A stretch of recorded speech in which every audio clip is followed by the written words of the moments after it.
C'est parti. Allez, on y va. Chapitre 9 d'électrocinétique, étude des circuits linéaires du second ordre, qui va mettre en évidence la notion d'oscillateur, ici amorti. Donc S9, chapitre 9. Voilà. Ici, étude des circuits linéaires du second ordre, étude des circuits linéaires du second ordre. Et dans ce chapitre, on va mettre en évidence ici la notion d'oscillateur électrique amorti. Deux points, oscillateur amorti. Voilà. Donc ce matin, on va ici étudier la réponse d'un circuit RLC. Alors RLC, un circuit série RLC dans lequel on va associer en série une résistance, une bobine d'inductance L et une capacité, d'accord, un condensateur de capacité C, d'accord. Et on va soumettre le tout à un échelon de tension. Donc l'esprit est le même que pour le chapitre précédent. On va étudier la réponse d'un circuit RLC à un échelon de tension. On va en faire ça ce matin. Grand 1. Réponse d'un circuit RLC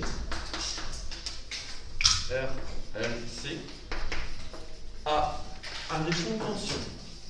Un échelon de tension. Voilà.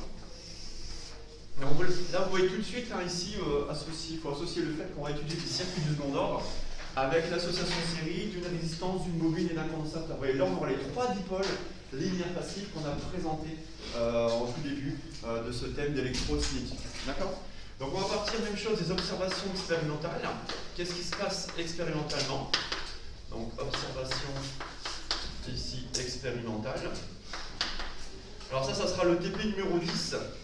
D'accord, que vous ferez dans 15 jours. Dans 15 jours, 10e TP, vous allez étudier les circuits linéaires du second ordre et mettre en évidence les oscillateurs électriques amortis. Donc ça, je note entre parenthèses, ça sera le 10e TP. D'accord, que vous ferez dans 15 jours.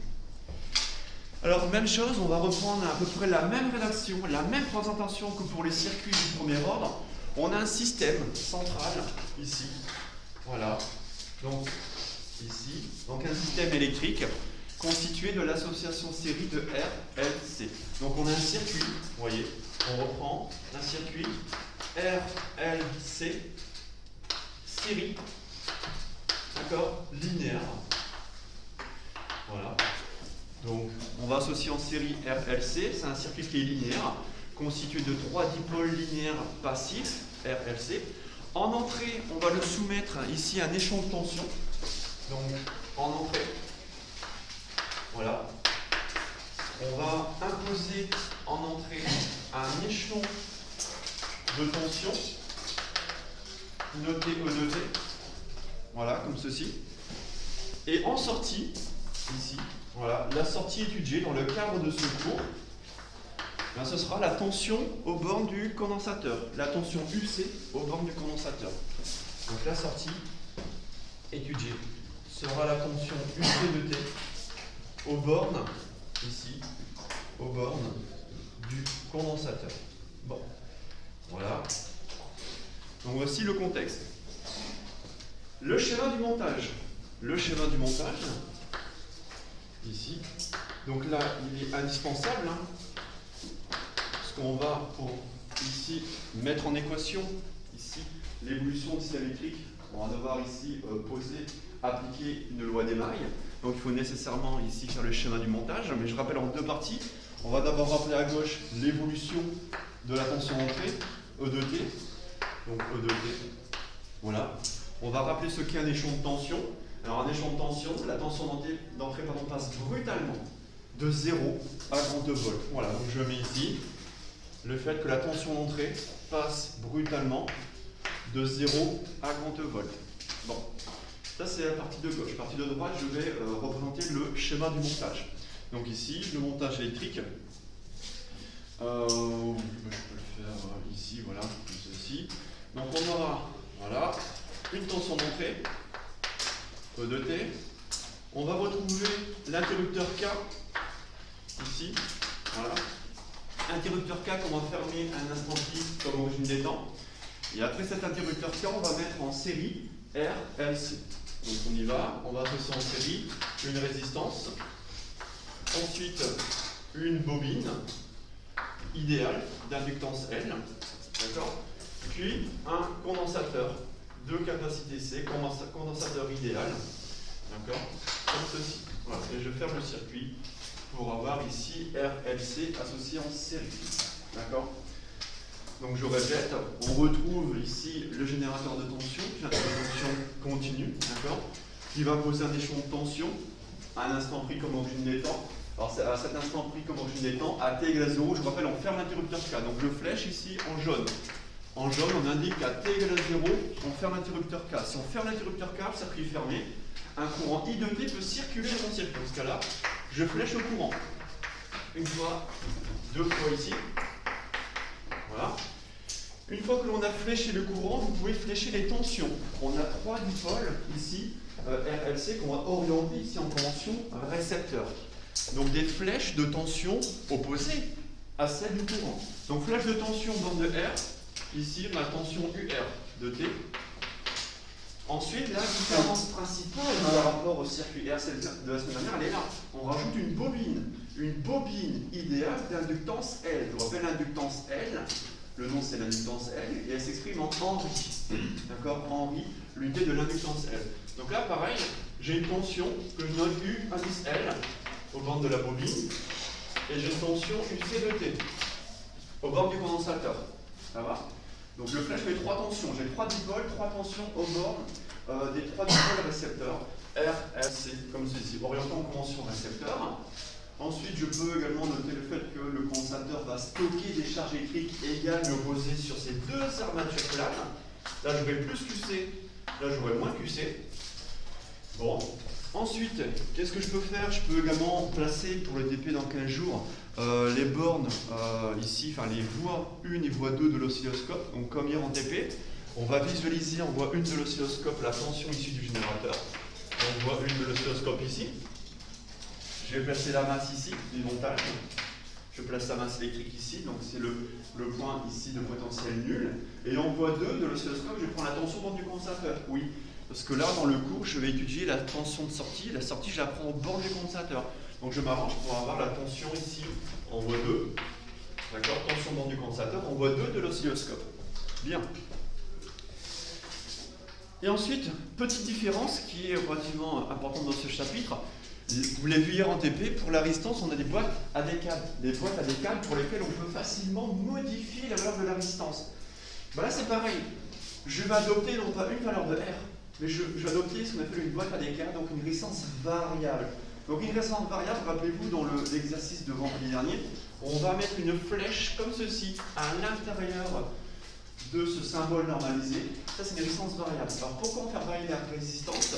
En fait, nous, expérimentalement, ça permettra ici de modifier le terme de dissipation d'énergie. Oui, la résistance R est à l'origine de la dissipation d'énergie dans notre circuit. Donc, on note ici, la résistance variable. Donc, on va noter que la résistance variable grand R, ici, permet de modifier, ici, permet de modifier, ce qui est important, c'est le terme ici en résistance variable. Elle va permettre de modifier, on verra dans notre équation, ce qu'on va qualifier le terme de dissipation d'énergie.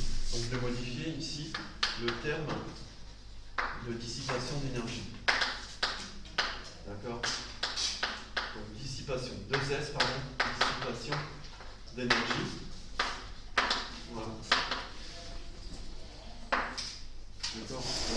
On va voir dans notre équation différentielle qu'on va établir.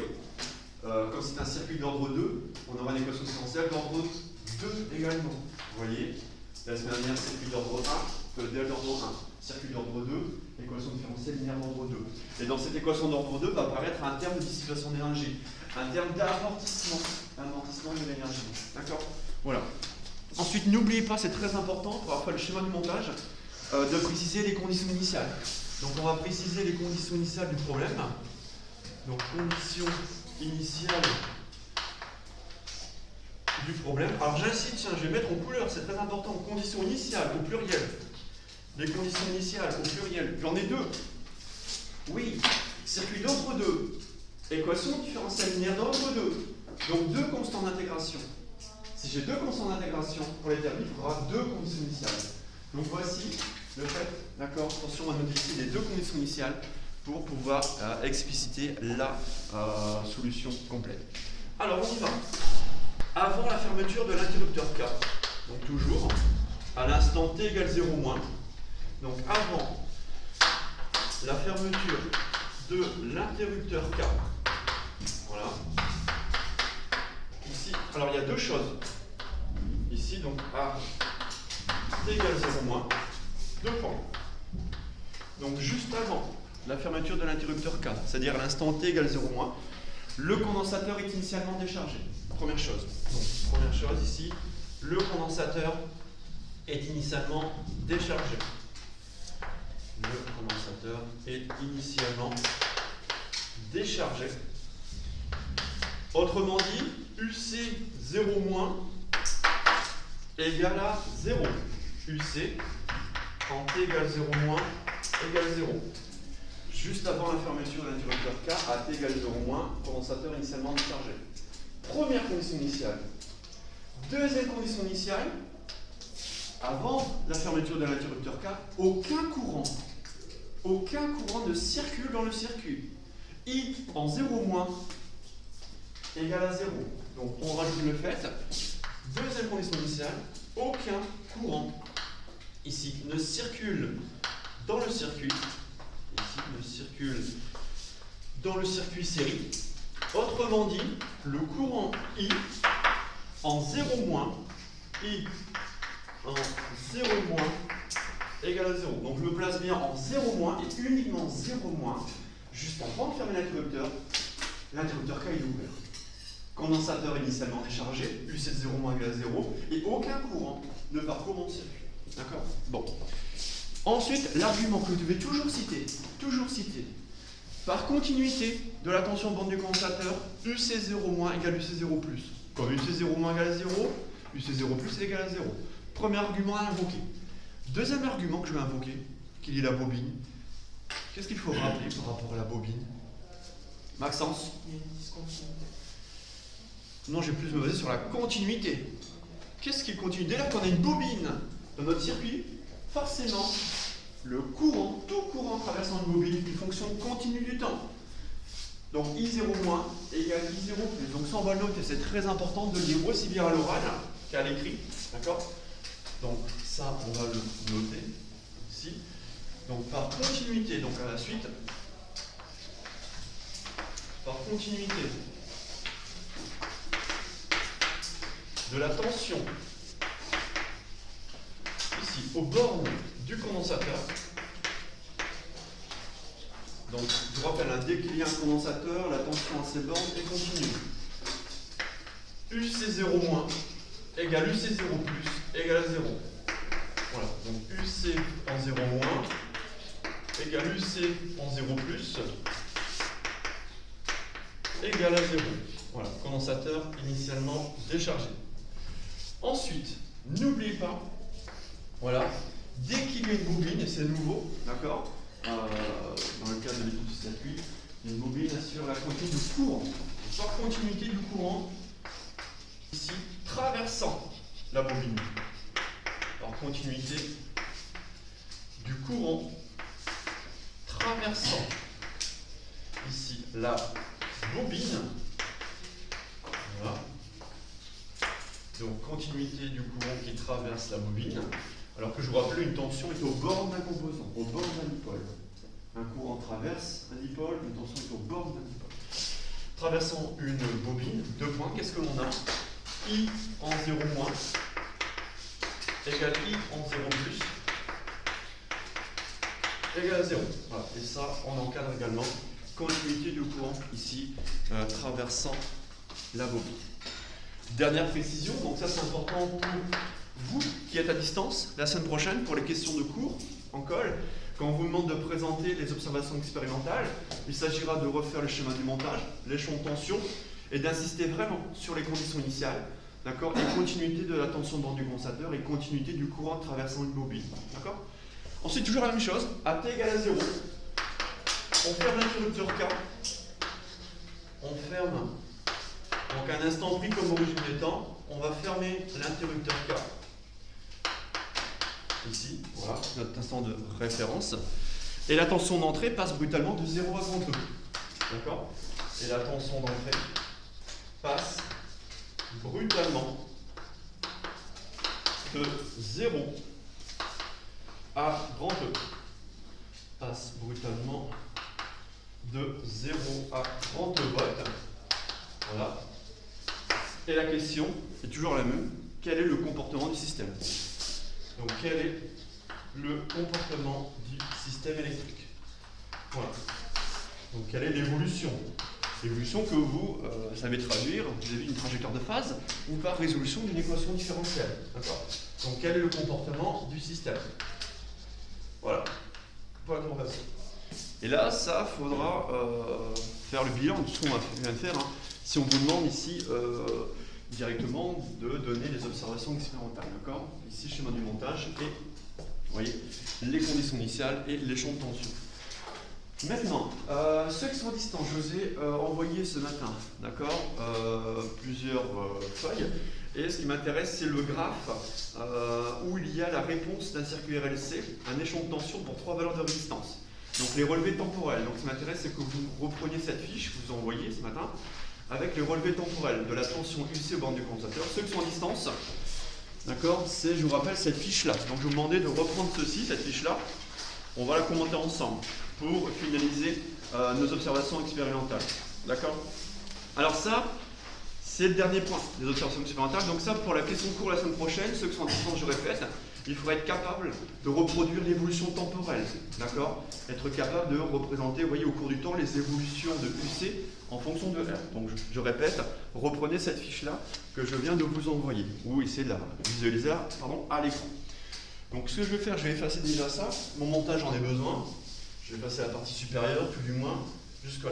Alors, quand on regarde ensemble ce graphe, vous voyez, réponse d'un circuit RLC série soumis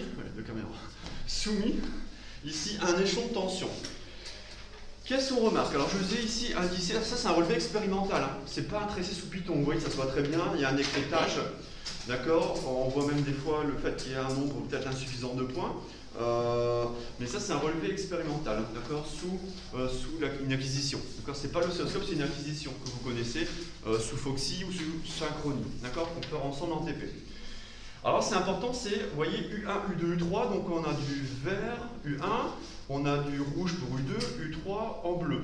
Et j'ai remis le code couleur, c'est-à-dire que la tension rouge U2 correspond à une résistance du circuit de 1 kΩ, la plus faible. La tension UC en verte correspond à une résistance circuit qui vaut 3 kΩ. Ensuite, la courbe bleue correspond à une résistance circuit qui vaut 20 kΩ, la résistance la plus importante. Donc ça rejoint bien le fait que dans mon circuit, j'ai une résistance variable. C'est-à-dire que vous l'avez vu hier en TP, il suffit de modifier ici l'écran par avoir ici une résistance qui est variable. Donc 3 valeurs de résistance, 3 réponses différentes.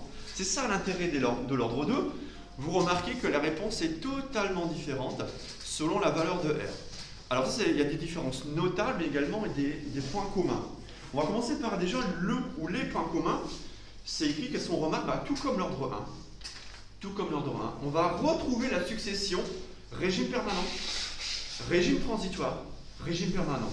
Donc tout comme l'ordre 1, on va retrouver un régime transitoire entre deux régimes permanents. D'accord? Tout comme l'ordre 1, on retrouve le régime permanent, vous voyez, à la fin du régime transitoire. Le régime permanent, vous voyez, où la tension bord du condensateur est une constante. On retrouve une constante, tout comme l'ordre 1. C'est la solution particulière. Ah, la solution particulière de l'EDL d'ordre 2. La différence fondamentale est là, dans le régime transitoire. Qui saurait me dire quelle est la différence fondamentale entre la réponse d'un circuit d'ordre 2 avec la réponse d'un circuit d'ordre 1? Qu'est-ce qui apparaît? Notamment quand on regarde surtout la courbe en rouge. Qu'est-ce que l'on n'avait pas dans le chapitre précédent, que l'on a justement ici dans cette réponse pour un circuit d'ordre 2, et notamment ça se voit bien pour les sens en rouge. Jérémy? Une oscillation. Très bien. L'ordre 2, et ça M. Aubert va insister énormément dessus, pour un système d'ordre 2, il y aura un système, un régime transitoire qui peut être oscillant. Alors le régime transitoire, il est oscillant pour des faibles valeurs de résistance, alors que pour des fortes valeurs de R, prenez la courbe bleue, ici à 20 kΩ, la sortie UC de T, le régime transitoire, n'est plus oscillant.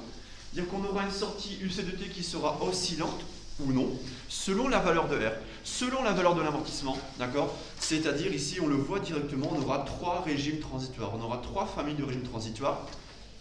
Le rouge, c'est ce qu'on appelle le régime transitoire qui est pseudo-périodique, quoi. Il est quasiment périodique, il n'est pas totalement, parce qu'après il est continu, on a un régime permanent, donc il est pseudo-périodique en rouge. Ensuite, en vert également, d'accord, on a également quelques oscillations, ça sera un pseudo-périodique. Et après, on aura 2 autres régimes qui ne seront pas périodiques, qu'on va qualifier de apériodique. Vous voyez le A privatif, apériodique, et régime critique. D'accord? Donc, on va noter ici, donc ça, suite à l'étude de ce relevé temporel, ça c'est un relevé au cours du temps. Acquisition sous Foxy ou sous synchronie. Donc, relevé expérimental, on va noter. Relevé expérimental, ici, donc c'est une acquisition qui est faite. Donc acquisition sous Foxy. Voilà. Relevé expérimental. Alors qu'est-ce qu'on peut observer? Dans tous les cas, pour les 3 valeurs de résistance. Alors, valeur de résistance, les résistances ont quantifié l'amortissement. L'amortissement. Qui dit résistance dit amortissement. Donc on observe pour les 3 valeurs de résistance, on observe pour les 3 valeurs de résistance, alors je donne un synonyme, résistance pour nous ça sera l'amortissement. D'accord? 3 valeurs d'amortissement. Voilà. Une succession ici. Alors la succession ici RP, RT, RP. Donc succession régime permanent, régime transitoire, régime permanent. J'écris ici en abréviation. Par exemple, j'ai écrit 3 fois la même chose. Régime permanent, régime transitoire, régime permanent. Pour le fait qu'un régime transitoire est le régime entre 2 régimes permanents. D'accord? Et là, on va lister les différences. Ce qui est important de dire à l'oral pour l'école de la semaine prochaine. Ici, ce qui est important de noter, c'est que le régime transitoire ou le régime transitoire, noté RT, ici, régime transitoire, peut être oscillant ou non. Donc il peut être oscillant, d'accord, ou non. Et il faut noter que plus la valeur de R augmente, plus la valeur de R augmente, plus l'amortissement augmente. Donc plus R augmente, plus l'amortissement augmente. D'accord? Donc quand on passe par exemple de 1 à 3 plus à 20 kΩ, et plus la valeur de R augmente, plus le terme de dissipation d'énergie, plus le terme d'amortissement va augmenter, et moins la tension UC de T va osciller. Donc plus R augmente, moins la tension ici, moins la tension UC de T oscille. Donc la tension de sortie UC de T. D'accord?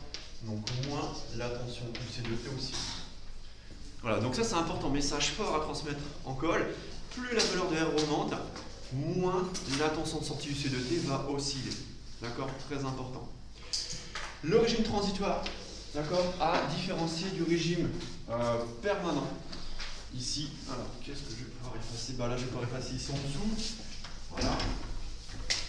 Et je vais continuer ici en bas, au dessous du montage. Je n'efface pas, j'en ai besoin de ce montage pour appliquer la loi des mags. Donc je le laisse pour l'instant. Donc là, je mets la suite ici en dessous. Deuxième flèche, je décris le régime permanent. Donc le régime permanent, ici, alors qu'on qualifie également de régime établi.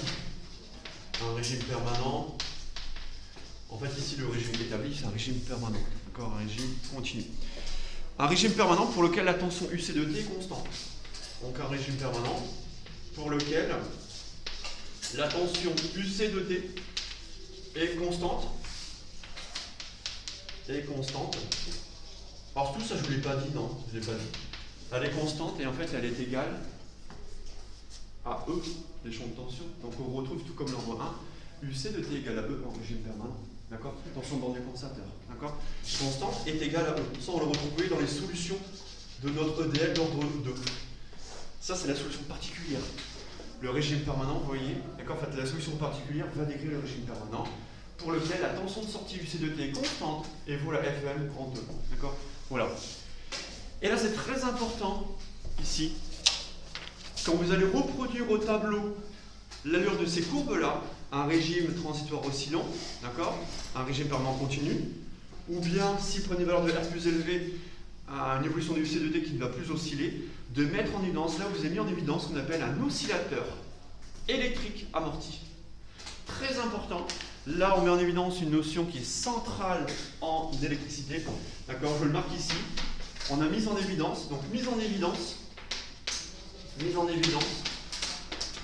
d'un oscillateur, alors ça c'est un B, évident, ici, d'un oscillateur électrique amorti. Donc un oscillateur électrique, mais par contre cet oscillateur électrique, il est amorti. Voilà.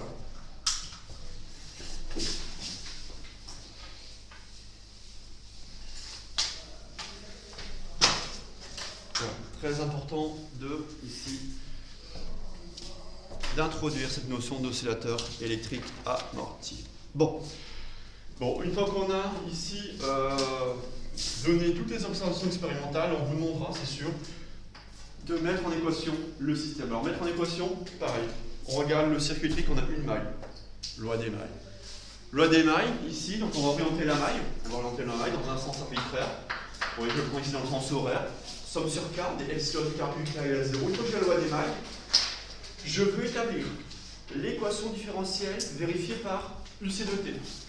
Je ferai tout pour faire apparaître UC de T, la dérivée temporelle d'ordre 1, et surtout, c'est un ordre 2, la dérivée temporelle d'ordre 2. Donc je répète, une fois que vous appliquez la loi des mailles, lisez la question de l'énoncé. Qu'est-ce qu'on me demande d'établir? Est-ce qu'on me demande d'établir une équation différentielle vérifiée par I de T? Non. Est-ce qu'on me demande d'établir une équation différentielle vérifiée par UL de T? Non plus. Là, on me demande d'établir une équation différentielle vérifiée par UC de T. Donc dans ma loi des mailles, je vais tout faire pour faire apparaître UC, DUC sur DT et la dérivée seconde. Par contre, si dans un sujet de DS ou de colle, on vous demande d'établir les quadifs vérifiés par I de T, vous faites tout pour faire apparaître les quadifs vérifiés par I de T. Ce qu'on a fait vendredi dernier en application en fin du chapitre sur l'ordre 1. D'accord? L'objectif étant de faire apparaître I, des I sur DT et dérivée seconde de I par rapport. On lisez bien la question. Là, il s'agit d'étudier la réponse en tension au bord du condensateur.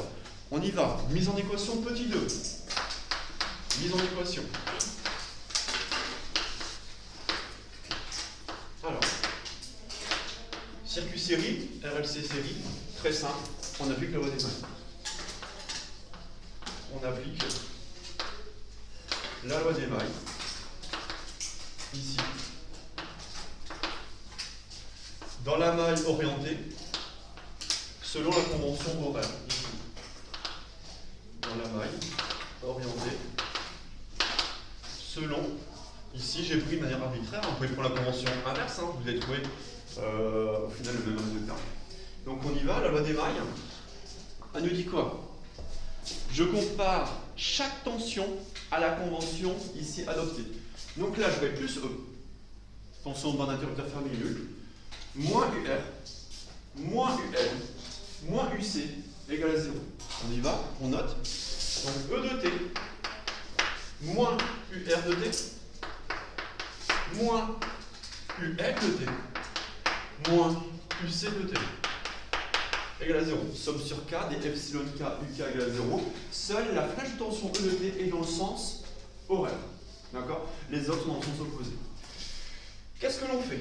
Qu'est-ce qu'on va faire? Et bien finalement on va expliciter chaque terme. D'accord? Et le but étant d'établir une équation différentielle en UC de T. Il y a un terme que je ne vais pas modifier. Celui-là, je ne vais pas le modifier, je le laisse tel quel. C'est ma fonction UC de T. On rappelle que E de T, premier terme. E de T, c'est simple. E de T, c'est une constante. C'est le champ de tension. Je vous rappelle que là, on est sur idéal de tension. Ouais. Je vous rappelle que si la source n'est pas idéale, si elle est réelle, il faut tenir compte de la résistance interne du générateur. Il y aura un terme en R0. Ça, c'est une source idéale de tension. Je vous rappelle, pour une source idéale de tension. Sinon, vous devrez prendre en compte la résistance interne du générateur. Ici, ce n'est pas le cas. Donc, E de T égale vent E, c'est une constante. Ça sera mon second membre constant. UR de T. UR de T est aux bornes de la résistance. Convention récepteur. Loi d'Ohm en convention récepteur. Je vérifie, flèche de tension courant de sens opposé. UR égale RI. UR égale RI. Voilà. Ensuite, qu'est-ce que je précise? J'aurai besoin de I. Le courant I qui circule de mon circuit série. Je regarde, j'ai pas de nœud, il n'y a aucun problème. I traverse R. Ouais. I traverse L, oui, mais I traverse C. Dès qu'un courant traverse un condensateur, encore faut-il qu'il y ait un condensateur dans votre montage. S'il y a un condensateur, si le courant I traverse le condensateur, forcément I égale C dUC sur dt. Donc je note I de T égale C dUC sur dt. Une fois que j'ai ça, une fois que j'ai I de T, qu'est-ce que je fais? Je remplace dans UR. C'est-à-dire que je remplace I par C dUC sur dt. Donc R, la tension bande de R va s'écrire RC dUC sur dt. Très bien. Bon, et surtout n'oubliez pas, vous avez un entre-deux, tension dans de la bobine, attention. Donc UL de T, ça fait longtemps ça, tension bande de la bobine. Attention, pour la tension bande de la bobine, Clément L, DI sur DT. Ouais, L, DI sur dt, très bien. Je vous rappelle que la tension bande d'une bobine, elle est proportionnelle à la dérivée temporelle du courant qui la traverse. L, DI sur dt. Voilà. Je ne vais pas laisser comme ça. Je ne veux pas une équatif en DI en vérifié par I de T. Je veux une équation différentielle vérifiée par UC. Qu'est-ce que je vais faire? Amine? On va dériver C de UC sur DT. Ouais. Vous voyez que ici, L étant une constante multiplicative positivée, L est l'inductance propre de la bobine, exprimée en Henry, dérivé I par rapport au temps. Revient dérivé par rapport au temps, C dUC sur dt. Attention, je dois dériver par rapport au temps ce terme-là. Et ce terme-là, j'ai déjà une dérivée d'ordre 1 de UC par rapport au temps. Donc dérivé par rapport au temps, donc je peux le noter le calcul explicite. Donc on aura L, dérivé par rapport au temps. Je dois dériver par rapport au temps un C dUC sur dt. Bon là je peux effacer mon montage, c'est bon, j'en ai plus besoin. Hop, j'aurai plus de place. Oups, ici. Voilà. Donc, une fois que j'ai ça, donc je vais réécrire ici UL de T. UL de T. Donc la constante multiplicative C sort de l'opération de dérivée temporelle, donc on a LC.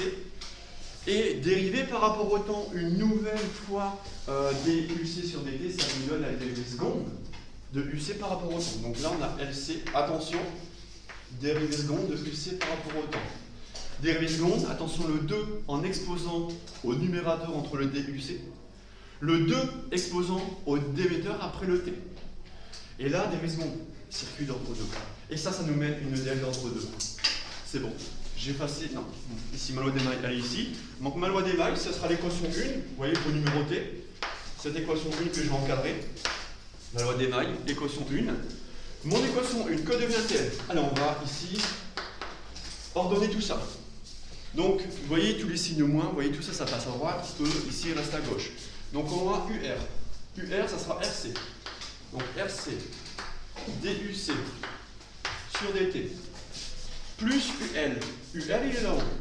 LC, dérivée seconde de UC par rapport au temps. Ouais. J'ajoute UC de T, plus UC de T, égale, je vais mettre ici à droite l'échelon de tension. Grand 2. Bon. Ensuite, qu'est-ce que l'on va faire?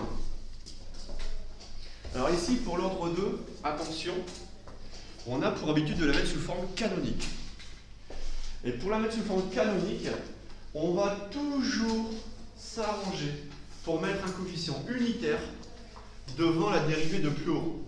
D'accord? Donc attention, pour l'ordre 2, pour les cycles d'ordre 2, ici on s'arrangera toujours pour un coefficient unitaire 1 devant la dérivée d'ordre 2. Donc il faut s'arranger pour avoir un ici. Et pour s'arranger pour avoir un ici, Noémie, qu'est-ce que tu me proposes? On divise par LC. Ouais, et faites attention, on divise par LC. C'est très bien, moi j'ai compris ce que tu souhaitais faire. Mais je vais juste expliciter ce que tu as dit, on divise par LC les demandes de l'équation. Donc on y va, on divise par LC les demandes de l'équation, on y va doucement. Donc je divise RC par LC. Alors je vais classer par dérivée décroissante.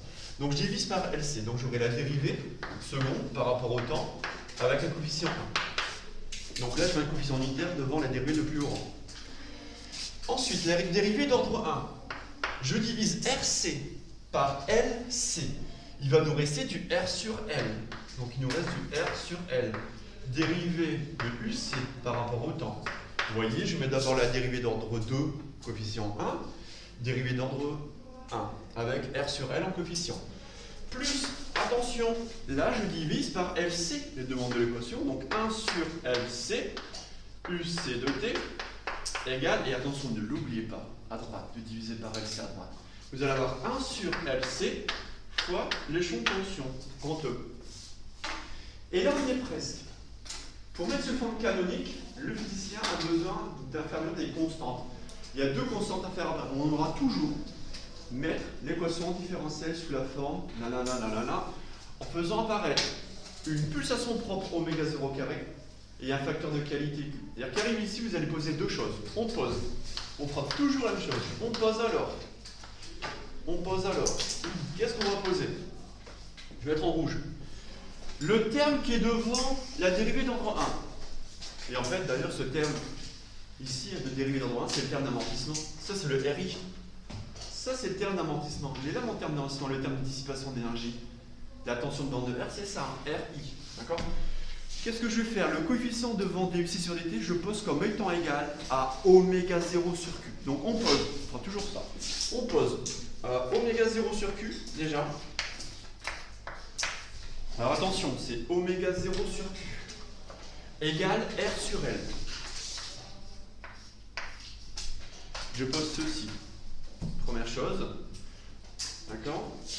Et deuxième chose, on va poser le coefficient devant UC comme étant égal à oméga 0 carré. Oméga 0 carré égale 1 sur LC. Oméga 0 carré égale 1 sur LC. Et d'ailleurs, ce 1 sur LC, je l'ai une fois là, et je l'ai également là. J'ai dans bande de droite. J'ai aussi 1 sur LC qui vaut oméga 0 carré. On commence par le plus simple. Si oméga 0 carré égale 1 sur LC, oméga 0 égale 1 sur racine de LC. Donc c'est-à-dire, voilà, en fait on vient de définir ce qu'on appelle la pulsation propre. On retrouve la pulsation propre du chapitre 1 de l'oscillateur harmonique. Donc oméga 0 égale 1 sur racine de LC. Ça, c'est ce qu'on appelle la pulsation propre de l'oscillateur électrique. La pulsation propre de l'oscillateur, ici, électrique, amorti. Alors ici, je précise, il est amorti. Ce n'est pas un oscillateur harmonique. Du tout. Il est amorti. L'énergie mécanique l'énergie totale, l'énergie électrique ici ne se conserve pas. Pulsation propre, telle que, je vous rappelle, crochet oméga 0, dimension de oméga 0, c'est moins 1. Pourquoi? Oméga 0 est en radian par seconde. Oméga 0 est en radian par seconde. Donc crochet, attention, ici je mets un moins 1, c'est son distance. Crochet oméga 0 égale P moins 1. C'est homogène à l'inverse d'un temps. Oméga 0 s'exprime en radian par seconde. Ok. Ça, c'est la pulsation propre du système. Vous devrez toujours ici la poser. Une fois que j'ai interprété oméga 0, ça vous le savez, on peut interpréter ici Q. Parce que R, c'est la résistance du conducteur ohmique et L, l'inductance propre de la bobine. Q, on isole Q. Produit en croix. QR égale L oméga 0. Q est donc égal à L oméga 0 sur R. Donc, deuxième chose, Q égale L oméga 0 sur R. Très important, ça s'appelle le facteur de qualité. Ça, c'est le facteur de qualité. Voilà, c'est le facteur de qualité qui est sans dimension. D'accord? Je brise tout de suite sans dimension. Également sans unité, pour pas qu'il y ait d'ambiguïté. On pourrait dire que c'est un an, mais non, c'est sans dimension, sans unité. sans dimension, sans unité, crochet Q égale à 1. Et ce facteur de qualité, vous voyez, ce facteur de qualité est très important. Il va caractériser l'importance de l'amortissement. D'accord? Donc il caractérise, donc je termine ici, caractérise l'importance de l'amortissement. Caractérise l'importance de l'amortissement. Et d'ailleurs, on peut donner, c'est ça, c'est l'interprétation physique de ce facteur de qualité. Le facteur de qualité va traduire l'importance de l'amortissement lié à la présence de la résistance. En effet, deux cas extrêmes. Si la résistance est faible, faible résistance. En effet, si la résistance R est faible, ça signifie que l'amortissement est faible. D'accord?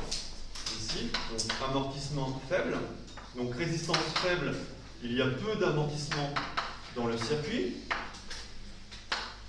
Si R est faible, alors, que dire de Q?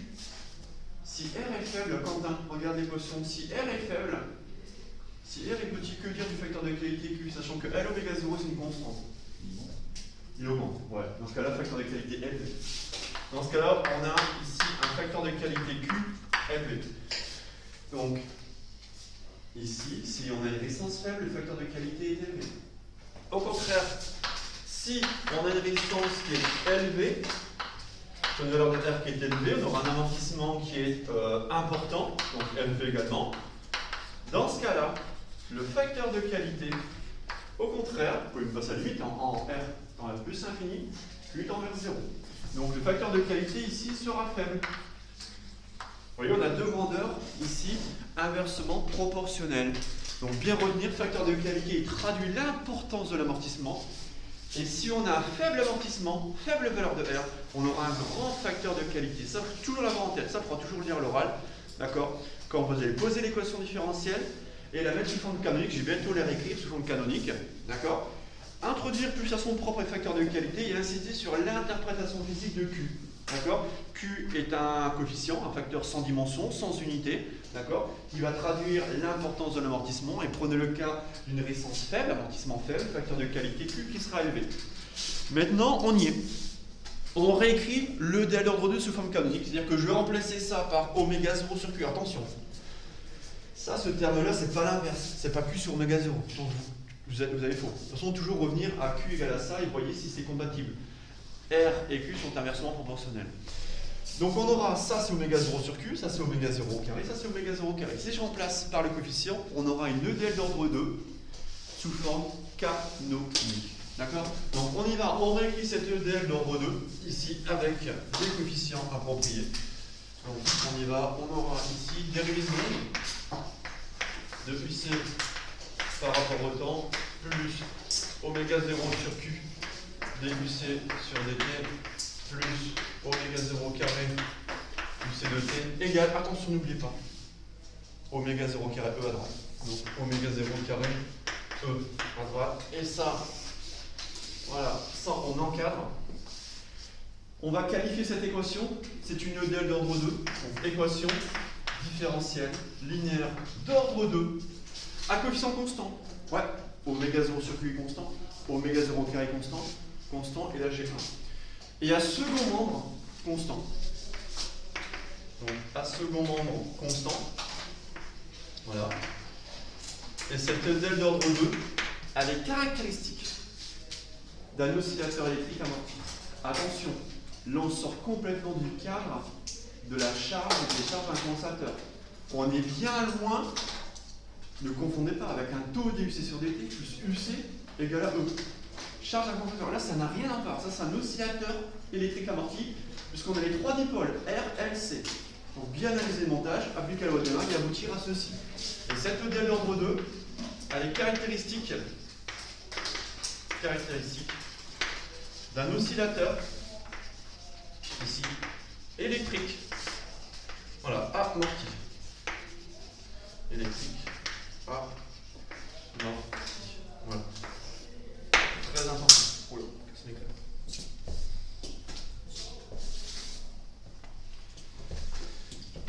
oscillateur ici électrique amorti. D'accord? Ah, petite question que je vous pose, tiens. Dans quel cas de figure, dans quel cas limite va-t-on retrouver le modèle d'un oscillateur électrique harmonique, sans frottement, sans dissipation d'énergie? Quand on regarde uniquement cette équation différentielle-là, qui est une forme canonique, une fois qu'on a ça, on se dit oui, c'est évident, ça se voit. On retrouve le cas d'un oscillateur harmonique électrique, donc sans frottement, énergie totale électrique constante, pas de dissipation d'énergie, voilà, je donne la réponse. Dans le cas où, ouais, ce terme-là, est-ce que tout le monde voit que si j'enlève ce terme-là, ici, vous retrouvez l'équation différentielle du chapitre 1 de physique, dérivée seconde de UC par rapport au temps, plus oméga 0 carré UC, la seule différence c'est qu'on a un second rang constant. C'est-à-dire qu'il suffit que ce terme-là s'annule. Alors pour annuler ce terme-là, il faut que Q tende vers... Ouais, bien. Si Q tend vers la limite, quand Q tend vers plus l'infini, R tend vers 0, c'est bien cohérent. Un oscillateur électrique harmonique est tel que sa résistance électrique totale soit négligeable. Alors ça c'est dur à obtenir expérimentalement.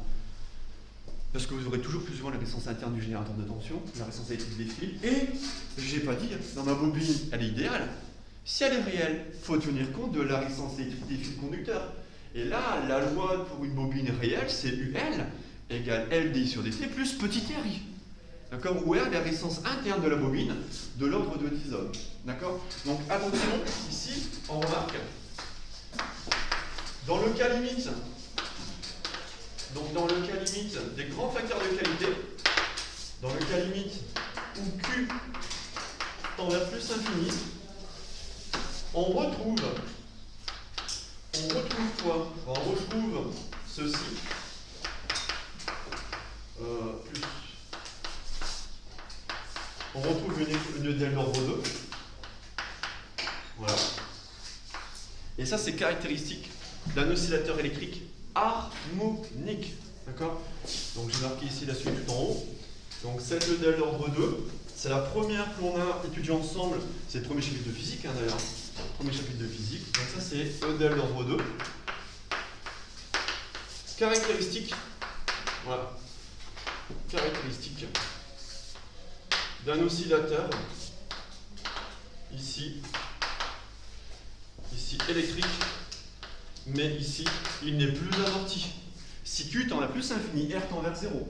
On a un oscillateur qui est harmonique, pas de dissipation d'énergie. C'est-à-dire que vous avez un circuit constitué d'une bobine et d'un condensateur. Bobine, condensateur. D'accord? Donc R tend vers 0. D'accord? Donc on a un circuit composé de L et C, où la résistance totale, quand j'ai résistance totale, je parle de la résistance interne du générateur, résistance interne de la bobine, résistance des fils, soit négligeable. Il faut que la résistance totale du circuit soit négligeable. Ou la résistance totale. Alors ça on le verra en TP, dans 15 jours. En TP, il faudra prendre en compte. Hein. La résistance interne du générateur, la résistance interne de la bobine. Ouais, vous allez voir dans les bobines, il y aura toujours une résistance interne de l'ordre de 10 ohms. C'est non négligeable, il faudra prendre en compte dans nos calculs pour estimer précisément le facteur de qualité. D'accord? Résistance totale du circuit. D'accord? Alors, résistance totale du circuit, je note, hein, R totale, c'est R. Alors, R, c'est la résistance de ma boîte à décale, c'est conducteur ohmique, plus R de la bobine, plus R0, je vais marquer R du générateur. Voilà. Donc expérimentalement, en plus, vous voyez à l'ohmètre, vous avez fait hier au Matrix 3250, vous avez mesuré l'heure de résistance, vous avez mesuré grand R. Mais quand il y aura une bobine, il faudra éventuellement prendre en compte la résistance interne de la bobine, plus la résistance interne du GBF, d'accord, qui est l'ordre de 50 ohms. Donc déjà, il y a 50 plus 10, ça veut dire 60 ohms qui se rajoutent. D'accord? Ici, grosso modo. Voilà. Mais l'oscillateur électrique est qualifié d'harmonique dans le cas où la résistance totale est négligeable. D'accord? C'est-à-dire qu'on a simplement un circuit composé de LLC et on négligerait toute source de dissipation d'énergie. D'accord? Mais ça, c'est le cas théorique, hein, c'est sur le papier. D'accord? Et expérimentalement, on va toujours vous allez prendre en compte la résistance, une résistance ici interne de la bobine ou du générateur. Théo, a une question, Théo. Non, un condensateur ici, non, on se posera toujours l'idée, alors que la bobine, en fait, une bobine idéale, le modèle de la bobine idéale est vite mis en défaut. Parce qu'une bobine, c'est un long enroulement de fil conducteur, et dans ce long enroulement de fil conducteur, les filtrons ont une résistance électrique non négligeable. Donc souvent, DB, oui, la bobine sera idéale. D'ailleurs, vous verrez sur les bobines, c'est écrit inductance L, 36 000 Henry, et petit r égale 8 ohms. Résistance interne. Il faudra d'ailleurs mesurer. Vous savez, hein, on ne se contente pas de lire ce qui est affiché. Sur le composant, on va mesurer à l'omètre au métrix, par exemple 32,50. D'accord? Ok, ça c'est bien. Ça c'est la mise en équation. Vous voyez, mise en équation ici du système, il y a déjà de quoi faire. Et il y a pas mal de commentaires ici à donner. Petit 3. Petit 3, c'est ce que je vous ai donné d'ailleurs pour l'Y version en couleur, ce sont mes notes de cours pour gagner un peu de temps sur le tracé et l'étude des portraits de phase. Tracé et l'étude des portraits de phase. Voilà. Alors, en effet, il y a beaucoup de choses à dire. Et là, en fait, j'ai revu au propre mon cours pour que ce soit clair pour vous, pour que tout y soit. Alors, on va partir. Donc, ceux qui sont à distance, on va prendre déjà ceci. Voilà, ceci, en fait, on va les commenter à l'oral. Et tout ce que je vais dire à l'oral, sera noté sur ce que je vous ai donné en recto verso. Donc, on va commenter le portrait de phase, ça, et après, ensemble, d'accord? Donc, tout ce que je vais dire à l'oral sera noté sur ma fiche de cours, rassurez-vous, d'accord? Ça évitera ici de perdre une bonne demi-heure sur ça et consacrer une demi-heure à un exo de révision pour le DS. Alors, on regarde ensemble le portrait de phase. On en a 4. 1, 2, 3, 4. Je les ai numérotés. Portrait de phase 1 et 2 supérieur, 3 et 4 inférieur. J'ai mis des titres. Les deux portraits de phase du haut sont des portraits de phase relatifs à des systèmes pseudo-périodiques. Alors, dans pseudo-périodique, j'ai périodique. Et là, il faudra faire assez vite l'association régime transitoire pseudo-périodique avec résistance faible. Ouais. Si la tension de sortie oscille, c'est-à-dire qu'il y a peu de résistance, il y a peu d'amortissement. Et dans ce cas-là, on a les deux portraits de phase du haut. Qu'est-ce qu'on remarque? On remarque déjà quelque chose d'assez complexe. Toujours, regardez, c'est comme en chimie. Hein. On va essayer, regardez ce qu'on a en abscisse en ordonnée. Est-ce qu'on a la dérivée en ordonnée? Est-ce qu'on a la fonction d'abscisse? Bah, pas tout à fait. Quand on regarde ce qu'on a en abscisse pour les 4 portraits de phase, on trace UC sur E. C'est-à-dire qu'en fait, on ne trace pas X égale UC en fait. On pose X égale UC sur E. Alors pourquoi on fait ça? On trace ce qu'on appelle des portraits de phase normalisés. C'est-à-dire qu'on ramène la tension UC de T à l'échelon de tension E. C'est pas grave, au lieu d'avoir des E, on aura des 1 partout. C'est-à-dire qu'au lieu d'avoir X égale UE, on aura X égale à 1. On normalise. On ramène à FEM E. D'accord? Donc là, faites attention, lisez bien l'abscisse, c'est X. X c'est UC sur E. Et pareil pour la dérivée. En ordonnée, on n'a pas posé Y égale DUC sur DT. On a posé Y égale 1 sur E. DUC sur DT. Le UC point, qu'on appelle le UC point, c'est la dérivée de UC par rapport au temps. Ça va, donc déjà, comme pour votre DS en chimie, un diagramme d'état, pression-température, notez ce qu'il y a en abscisse et en ordonnée, c'est très important. D'accord? Donc là, on regarde bien ce qu'en abscisse et en ordonnée. Bon, bref, petite parenthèse par rapport à vos copies. Ensuite, qu'est-ce que je vais faire? Ici, on regarde. On a modifié la valeur de résistance. On passe de 1 à 3, de gauche à droite. Et en bas, on passe de 9 à 20. On est bien compatible avec le fait qu'un régime transitoire pseudo-périodique est compatible avec des faibles valeurs de résistance. Alors qu'en bas, on a deux régimes transitoires, apériodique et critique, compatibles avec des fortes valeurs de R, une forte valeur d'amortissement. On revient au 2 du haut. C'est-à-dire que là, on trace 4 portraits de phase pour 4 valeurs de résistance différentes. Bon. Dans les 4 cas, il faut être capable de remarquer une analogie qui est forte. Dans les 4 cas, donc dans les 4 trajectoires de phase, le système électrique évolue spontanément du même état initial vers le même état final. En effet, dans les 4 cas, l'état initial est représenté par le point de coordonnée 0, 0. Est-ce que tout le monde voit ça? L'état initial, c'est 0, 0. L'état final, par contre, est-ce que tout le monde voit que l'état final, c'est le point de coordonnée en abscisse 1 et ordonnée 0. Ça va? Donc en fait, dans les 4 trajectoires de phase, le système électrique évolue spontanément. D'ailleurs, il y a toujours une flèche. La flèche est très importante, elle traduit l'évolution spontanée du système électrique. Donc le système évolue d'un état initial de coordonnée 0, 0 vers un état final de coordonnée 1, 0. Alors là, je ne sais pas si on va réussir à le faire de tête, l'état initial, comment pourrait-on justifier que les coordonnées de l'état initial sont dans les 4 cas? Le point de coordonnées 0, 0. Alors pourquoi j'ai 0, 0 en coordonnées de l'état initial? Alors 0, c'est lié à quoi en abscisse? En abscisse, on a UC sur E. A t égale 0, UC en t égale 0 égale à 0, condensateur initialement déchargé. Donc c'est bien compris avec le fait que l'abscisse de l'état initial vaut bien 0, condensateur initialement déchargé. Maintenant attention, pourquoi la dérivée est nulle pour l'état initial? Pourquoi UC point en t égale 0 égale à 0? D'accord? Donc pourquoi, c'est pas grave, pourquoi ici l'ordonnée de l'état initial est égale à 0 pour l'état initial? Qui a une idée? Pourquoi donc en état initial? Pourquoi l'ordonnée Pourquoi l'ordonnée de l'état initial est égale, sachant qu'en ordonnée on place la dérivée UC point sur E? Non? Joker? Joker? On regarde la fiche de cours? On regarde la fiche de... Ah!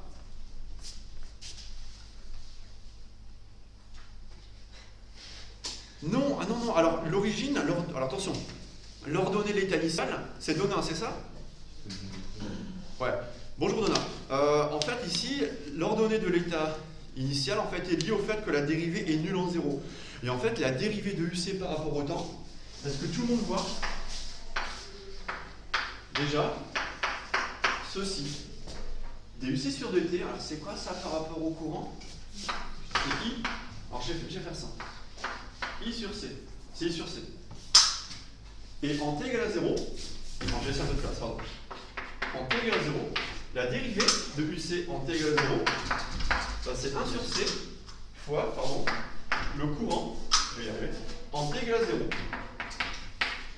Donc je répète, l'état initial est caractérisé par une abscisse x égale à 0. En effet, UC en t égale à 0 égale 0, condensateur initialement déchargé. Par contre, l'ordonnée de ce point, l'ordonnée de l'état initial est nulle. Pourquoi? Pourquoi DUC sur dt est nul en 0? Pourquoi la dérivée en 0 est nulle? C'est ça.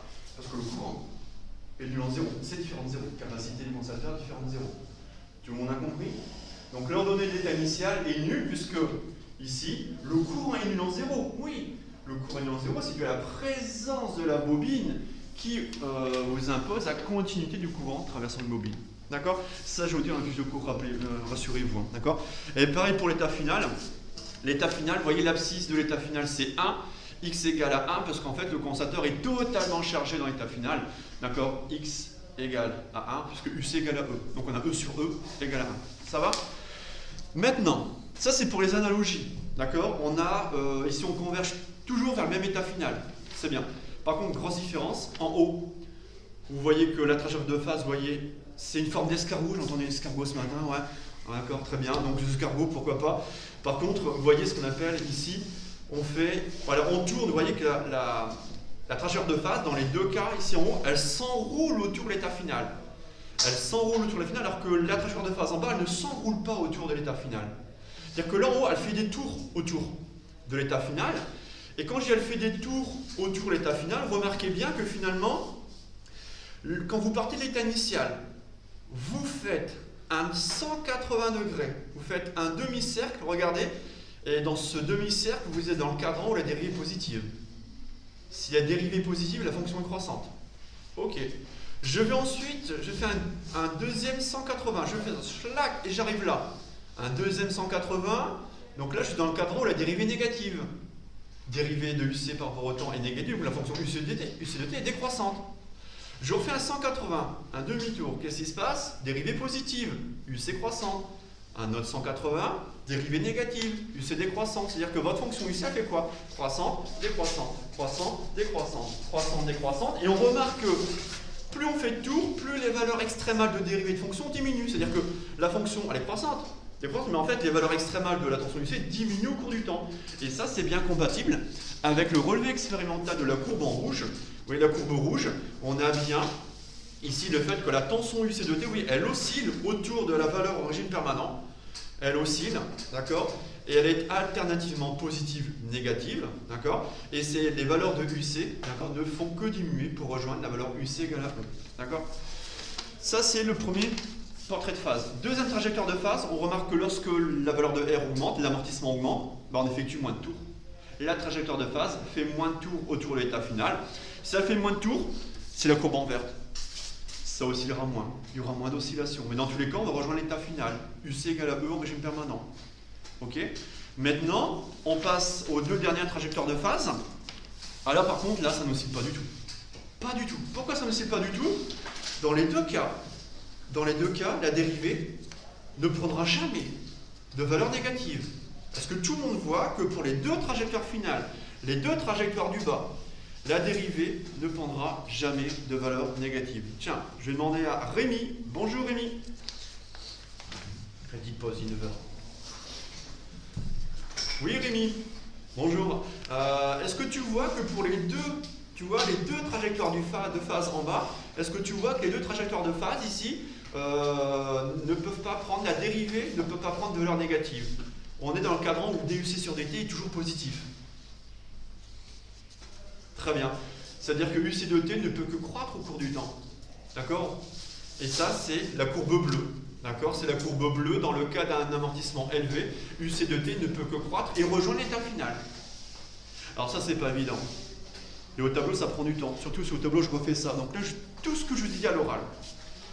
J'ai fait une note de cours complète, détaillée, des couleurs, et j'ai repris le portrait de phase pour bien comprendre ce qui se passe. Alors ça, il faudra le dire à l'oral. C'est-à-dire que la semaine prochaine, ceux qui sont en distance, vous aurez l'un ou trois une question de cours sur les portraits de phase.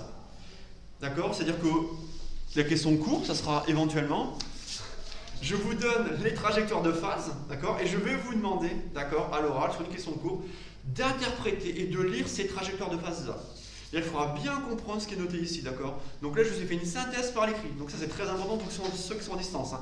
C'est la colle la semaine prochaine. Donc là, vous pouvez déjà la travailler cet après-midi, ou même demain après-midi. Une question de cours sur ça. Et il faudra être capable d'interpréter, de lire les trajectoires de phase. D'accord? Après avoir établi l'équation différentielle. Ça fait déjà une bonne question de cours pour les systèmes d'ordre 2. D'accord? C'est bon pour tout le monde? Bon. Donc ça pareil, ceux qui sont en distance, vous avez eu les deux. Vous avez eu ce graphe temporel en recto, les portraits de phase en verso. Et vous avez eu ici cette fiche de cours complète, recto verso, sur tout ce que l'on vient de dire ensemble sur l'analyse des trajectoires de phase. Ok? Bien. On termine cette partie course ce matin par le quatrième temps. On va juste entamer la résolution de l'équation différentielle. Théo, une question. Les trajectoires de phase, il va seulement falloir les interpréter, jamais on va les faire. Non, alors, on peut vous demander de tracer l'allure. Si vous demandez de tracer l'allure, vous tracez un escargot. Pour un régime pseudo-périodique, voilà, l'escargot. D'accord? Ça tourne autour de la valeur finale. Alors par contre, soyez bien compatible avec le fait, vous voyez, là on est d'abord sur un front où la dérivée est positive. Ça va être compatible avec le fait que la fonction est d'abord croissante. Ouais. Il faut être capable, avec du recul, de faire passer de la trajectoire de phase à l'évolution temporelle. On est d'abord dans un cadran où la dérivée est positive, c'est-à-dire que la fonction est d'abord croissante. Ensuite, on part dans un cadran où la dérivée est négative. La fonction ensuite, elle est décroissante. C'est pas évident. Ça viendra avec le recul, d'accord, faire le lien entre la trajectoire de phase oscillante et les variations temporelles de UC de T. D'accord? Victor. Non, le fait que les demi-tours sont de plus en plus courts pour que Ça s'amortit. Mais est-ce que ça montre que la période T elle diminue ou ça montre que l'amplitude elle diminue? Ah non, la période T, en fait, alors c'est pas, on va remettre en lien ce qu'on appelle la pseudo-période. En fait, ce ne sera pas la période T, c'est une pseudo-période, parce que c'est pseudo-périodique. Pseudo-périodique. La période T sera la même, par contre, c'est bien l'amplitude, tu vois. Les valeurs extrémales de UC et de UC point vont diminuer. Donc forcément, on le voit quand on passe de là à là. Tu vois, les valeurs extrémales de la dérivée diminuent, comme les valeurs extrémales de UC diminuent également. D'accord? Et ça se répercute immédiatement sur le graphe temporel. D'accord? Là, attention. Là, à partir de maintenant, petit 4, on s'intéresse à la résolution. On va juste entamer la résolution avec l'équation caractéristique associée à l'équation sans second membre. Là, on va forcément sauter un niveau en termes de difficulté. Ça sera comme plus complexe. Et c'est cas de dire, ça sera plus complexe sur l'ordre 1. C'est-à-dire que là, la résolution, on doit résoudre ça. Alors la résolution, on a toujours le même argument. C'est linéaire. Par linéarité de l'EDAL d'ordre 2, UC de T, ça sera la somme de UCP et UCH. UCP, vous savez que c'est une solution particulière. Je regarde le second membre. Donc là, c'est la méthode qui est commune à l'ordre 1. Je regarde le second membre. Le second membre, il est constant. Donc je cherche la solution particulière sous forme d'une constante. Cette solution particulière vérifie l'EDAL d'ordre 2. Si elle est constante, Dérivée seconde de UCP par rapport au temps, ça fait 0. D de UCP par rapport au temps, ça fait 0. Donc, oméga 0 carré UCP égale oméga 0 carré E. Donc, UCP égale oméga 0 carré E sur oméga 0 carré. Donc, UCP égale à E. On a une solution particulière qui est évidente. Un dira qu'on a une solution particulière évidente. Par contre, ce qui est beaucoup moins évident, c'est la solution de l'équation homogène associée. La solution de l'équation sans second membre. Parce que là, elle va dépendre, on va le montrer ce matin, on voit ça, elle va dépendre du signe du discriminant d'une équation caractéristique. Alors ça, on va attaquer les résolutions d'équations différentielles que vous allez avoir en maths d'ici peu, de la forme AY seconde, j'adopte un formalisme un peu plus mathématique, AY seconde plus BY prime plus CY égale à D. Je répète, là, mathématiquement, on s'intéresse à résoudre AY seconde, ça va, plus BY prime plus CY égale à D. Bon, on y va. Petit 4. Résolution de l'EDF d'ordre 2, c'est bien ça, petit 4. Voilà. Donc c'est le premier code.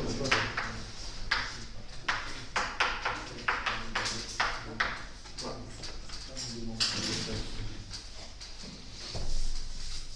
Alors, c'est là qu'il ne faut pas lâcher. Là, allez, vraiment. Donc on commence par le même argument, par linéarité. Donc on y va. Donc là c'est le point méthode. Point méthode. D'accord? Point méthode. On prend juste ça. Et je dis on va en une heure uniquement étudier le régime transitaire pseudo-libre. Une seule et transition en une heure. Une heure. Point méthode. Alors, par linéarité. Toujours le même argument. Par linéarité. 2. Le del d'ordre 2. Ouais. On cherche à résoudre AY seconde plus BY prime plus CY égale à D. La solution plus C de T et de la forme.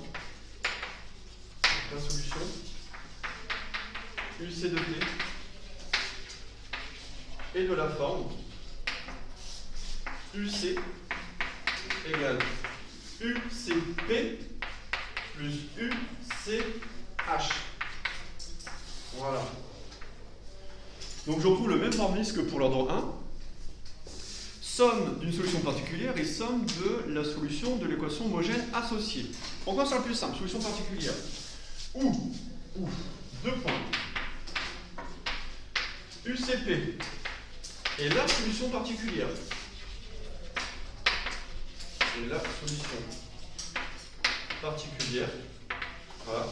Donc P pour particulière, ici évidente.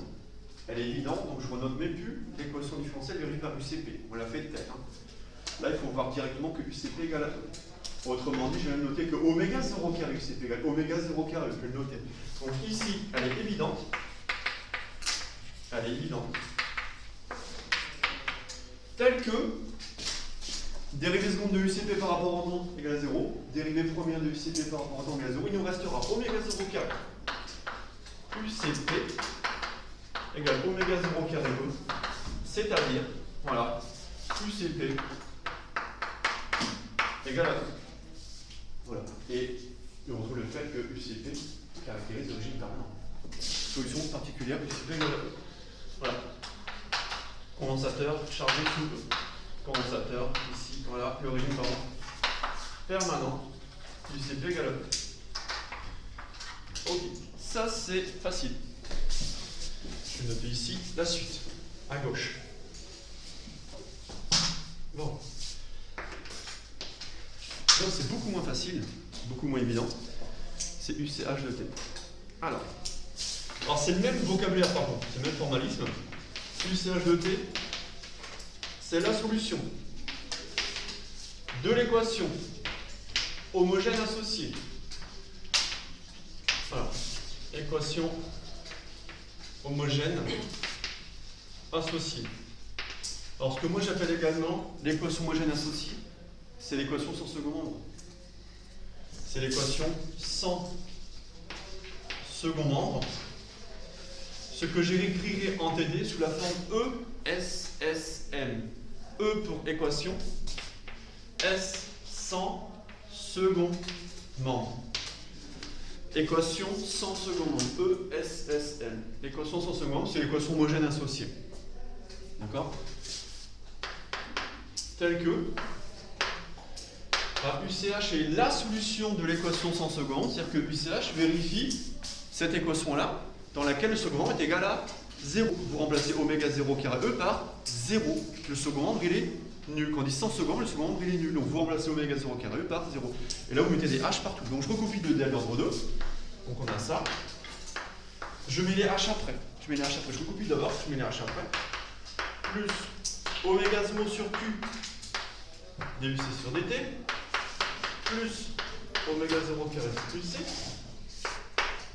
Et je mets en couleur ce qui change par rapport au DL d'ordre 2 précédente.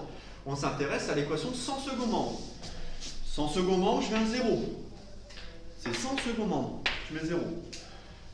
Et elle est vérifiée par UCH de T, solution de l'équation homogène. Donc je mets des H pour tous les UC. Donc je mets un H ici, H ici, H ici, H ici. Bon. Et vous allez voir le même diagramme qu'on va chercher. Vous allez chercher des solutions en K exponentielle RT. Vous allez faire la démo complète, juste entamer la démonstration, vous le ferez de manière un peu plus complète en mathématiques. Et pour trouver les solutions UCH, on cherche une famille de solutions. Donc on cherche les solutions, ici, UCH de T, de la forme K exponentielle RT, où, attention, R appartient à l'ensemble des complexes. Donc on cherche une solution UCH de T en K exponentielle RT, où R appartient à l'ensemble des complexes. Alors ça, je le mets en blanc, parce que ça ne sera pas exigible dans la résolution du TD, dans un DS. Ça, je le mets pour comprendre comment on aboutit à l'équation caractéristique. Donc là, je le mets, sauf que je vais le reprendre en maths. Mais je le mets comme en physique. Ce ne sera pas exigible, d'accord, en DS ou en TD. D'accord? En call éventuellement, pour voir si vous avez compris comment on obtient l'équation caractéristique, mais en DS, non, ça ne sera pas utile. D'accord? Donc là, vous allez voir mathématiquement, quand on cherche ici, voilà, cette famille de solutions en K exponentielle RT. Et en fait, on va chercher la valeur de R. La valeur de R appartenant à C, l'ensemble des complexes. Donc on va injecter UCH dans ça. Et en fait, il faut bien comprendre que là, on a de L d'ordre 2. On a une équation différentielle linéaire d'ordre 2 à second nombre nul. On injecte ça dedans. Qu'est-ce qu'on obtient? Donc tel que, ici, UCH de T, cette solution. Donc ces solutions vérifient ça. Si je dérive 2 fois UCH par rapport au temps. Ah, je vais peut-être faire la dérivée d'ordre 1. Si on dérive une fois UCH par rapport au temps. Après, je peux le faire là. On va en faire proprement. Allez. Si on dérive une fois UCH par rapport au temps, c'est facile. Exponentielle U, ça fait U' exponentielle U. Donc vous allez avoir R, vous avez KR exponentielle RT. Ça va? Donc vous avez KR exponentielle RT. J'ai dérivé une fois UCH. Bon. Je fais pareil, je vais dériver une seconde fois UCH par rapport au temps. Donc, exponentielle U, U' exponentielle U. Donc là, dérivée première. Donc je pose sur le côté. Et dérivée première et seconde de UCH. Je dérive une nouvelle fois par rapport au temps. Le R va sortir. J'aurai KR carré exponentielle RT. Et là, je vais numéroter. Ça, c'est mon équation sans second membre, note 1. Et ces expressions de UCH sur dt et de dérivation de UCH par rapport au temps, je les reporte dans 1. Donc ces deux expressions, on les reporte dans l'équation 1 pour avoir quoi? La dérivation, c'est KR carré exponentielle RT. Ok. Plus oméga 0 sur Q fois la dérivée de UCH par rapport au temps. KR exponentielle RT. Très bien. Plus oméga 0 carré UCH. Oméga 0 carré UCH, il est là. K exponentielle RT. Voilà. Donc, là, j'impose une recherche de solution sous la forme UCH de T égale K exponentielle RT. UCH de T vérifie l'équation sans second membre. Donc, j'ai une fois et 2 fois par rapport au temps. Je fais à part, je fais à côté. Que je remplace dans l'équation 1. Une fois que j'ai ça, alors ça c'est super intéressant. Parce que là on simplifie, regardez, par K exponentielle RT, les deux membres de l'équation, et vous aboutissez, alors ça par contre c'est super important, on aboutit à quoi? À R carré, et il reste que du R carré, Là, il va me rester oméga 0 sur Q R plus, là, il va me rester oméga 0 au carré égale à 0. Et ça, c'est très, très important. Ça, c'est un polynomial d'ordre 2. Ça, c'est une équation de polynomial d'ordre 2. C'est ce qu'on appelle l'équation caractéristique. Parce qu'en DS, en TD, il faudra simplement être capable de passer de ça directement à ça. C'est-à-dire que passer de cette équation différentielle à une équation polynomiale, vous voyez, c'est beaucoup plus simple. Beaucoup plus simple de résoudre un AX2 plus BX plus C égale à 0, c'est facile ça, que de résoudre ça. Vous voyez, ici, on a cette difficulté-là, et on passe simplement à une équation ici polynomiale d'ordre 2. Ce qu'on appelle l'équation caractéristique associée à l'équation sur second membre. Donc ça, c'est l'équation caractéristique. Équation caractéristique associée à le SSM, à l'équation sans second membre. Donc je répète, en DS, en TD, vous passerez directement de ça à ça, sans passer par ceci. D'accord? C'est simplement pour vous, pour comprendre le passage d'une EDL d'ordre 2 à une équation de polynomial d'ordre 2. Ça, vous savez résoudre. Ce que vous faites après, vous allez poser un discriminant. Delta égale B carré moins 4AC. Et là, ça tombe bien. Selon les signes de delta, j'aurai 3 familles de solutions. Ça tombe bien. J'ai 3 régimes transitoires. Voilà. Une fois que vous avez compris ça, c'est très très bien. Amine, une question, Amine. J'ai pas compris comment on a fait pour trouver 0 dans la première réponse. On a trouvé là 0. Ah, sans second membre. L'équation homogène associée, c'est l'équation différentielle d'ordre 2 à laquelle tu n'as plus de second membre. Quand tu n'as plus de second membre, c'est-à-dire que le second membre est nul. On passe oméga 0 carré par 0. C'est sans second membre. ESSM. Ça, c'est l'équation homogène associée. Ça, vous allez le faire en maths quand vous allez résoudre à y seconde plus by' plus cy égale à d. Voilà, vous allez le faire. Bientôt, ça va arriver, rassurez-vous. D'accord? Une fois que vous avez posé l'équation caractéristique, vous voyez, équation caractéristique, ça c'est facile pour vous. Ça c'est du AX2 plus B plus C égale à 0. Vous posez delta, discriminant delta. Delta égale B carré moins 4AC. Et selon le signe de delta, delta positif strictement, delta négatif strictement, delta égale à 0. Ah tiens, j'ai 3 cas de figure. 3 cas de figure. 3 régimes transitoires. Voilà. Et là vous avez compris la méthode. Par contre derrière, il y a les calculs qui sont derrière. Ça on fera ça jeudi. D'accord, on va juste noter ça. À cette équation caractéristique, associée à l'ESSM, qu'est-ce qu'on va faire? On va ici donner le discriminant de l'équation caractéristique. Donc ça je garde là-haut, on a besoin. Donc on y va. Le discriminant. Oh, mince, oui. Alors, ici, équation sans second membre. C'est-à-dire qu'ici, le oméga 0 carré E, tu le remplaces par 0. C'est la question d'amine. Sans second, c'est l'équation homogène associée. Mais ça, le vocabulaire, vous allez le reprendre en mathématiques avec même des rames. Ça va arriver. C'est juste que moi, j'ai un peu d'avance par rapport au cours de mathématiques. D'accord? Donc, je le vois un peu trop tôt. Donc là, vous avez une équation caractéristique, un polynomial d'ordre 2, où vous allez associer les discriminants. Donc le discriminant, on y va. Le discriminant de l'équation caractéristique vaut, donc le discriminant de l'équation caractéristique, ici, le discriminant vaut delta égale B carré A fois. Alors je fais ça, mais A, B, C ne sont pas définis, hein, d'accord? On est d'accord, c'est B carré moins 4AC, c'est. Voilà. Voilà. Alors, je vais mettre entre parenthèses, c'est vrai que je n'ai pas défini A, B et C. Si on va être strictement rigoureux, ce que je vais faire, c'est directement définir delta à partir de ça là-bas. De oméga 0 sur Q et d'oméga 0 carré. Donc ça, c'est juste pour vous rappeler que delta, c'est B carré moins 4AC. D'accord? Donc on y va, B carré. Oméga 0 carré sur Q carré. Oméga 0 carré sur Q carré. Ça, c'est B carré. Moins 4 AC. AC. A vaut 1. A vaut 1. C vaut oméga 0 carré. A vaut 1. C vaut oméga 0 carré. Donc c'est 4 fois 1 fois oméga 0 carré. Ça fait 4 oméga 0 carré. Et souvent, ce qu'on fait en physique, on va mettre 4 oméga 0 carré strictement positif en facteur. On met 4 oméga 0 carré strictement positif en facteur de quoi? Si je fais ça, vous voyez, j'aurai quoi? J'aurai 1 sur 4 carré. 1 sur 4 carré moins Alors ça, il faudra toujours le retrouver. Vous l'apprenez par cœur. Vous le retrouvez à partir de là. L'équation caractéristique. Là, on fera plein d'exos aussi sur les circuits du second ordre. D'accord? Et on est toujours dans UCH de T.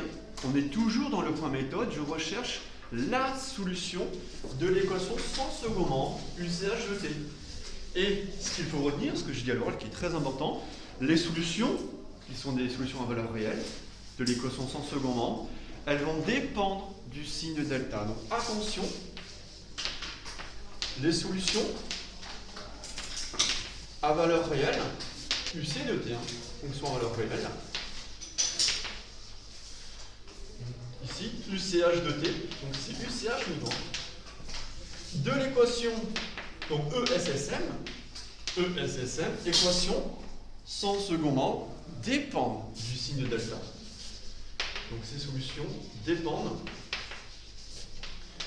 du signe ici du discriminant delta,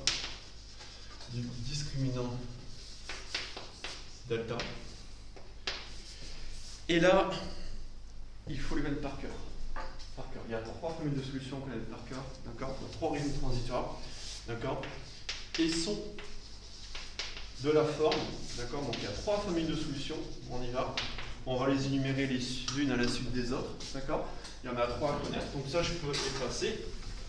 Ça. Donc 3 familles de solutions selon le signe de delta. Je vais prendre le cas le plus calculatoire qu'on fera jeudi. Il va nous prendre 1 heure pour rédiger entièrement le cas au delta négatif. Voilà. Delta négatif pour une équation en ax2 plus bx plus égale 0. Vous avez des racines complexes conjuguées. Les racines sont plus vraies, donc vous avez des racines complexes conjuguées. Et là, il faut connaître par cœur la solution UCH de T. Donc on va noter le premier cas de figure, première étoile à connaître, UCH de T. UCH de T égale. Mais ça, on le retrouve, et rassurez-vous, on va mettre un bon quart d'heure à le faire, on va le retrouver jeudi matin, à 11h. UCH de T, c'est d'abord l'exponentielle moins T sur taux. Donc j'écris, là c'est grand, exponentielle moins T sur taux, fois crochet. Donc ça, c'est l'exponentielle décroissante. Ça, c'est le terme d'amortissement. Vous voyez, exponentielle moins T sur taux, exponentielle décroissante. Déjà ? Ah, mais c'est ça aussi qui... Oui, d'accord. C'est lui. C'est aussi par rapport... Oui, ouais, forcément. Donc exponentielle moins T sur taux. Je vais rajouter, donc ça c'est exponentielle décroissante, je rajoute un terme en A cos grand oméga T plus B sinus grand oméga T. Ça, parfois quand même par cœur, je me dis, mais ça, voilà. À quoi correspond taux, à quoi correspond oméga, maintenant on est en jeudi. Mais la forme, il faut connaître par cœur. Par cœur. Exponentielle moins T sur taux fois grand A cos grand oméga T plus B sinus oméga T. Les dépendances temporelles sont où? Là. Ça, c'est uniquement là pour delta négatif. Delta négatif,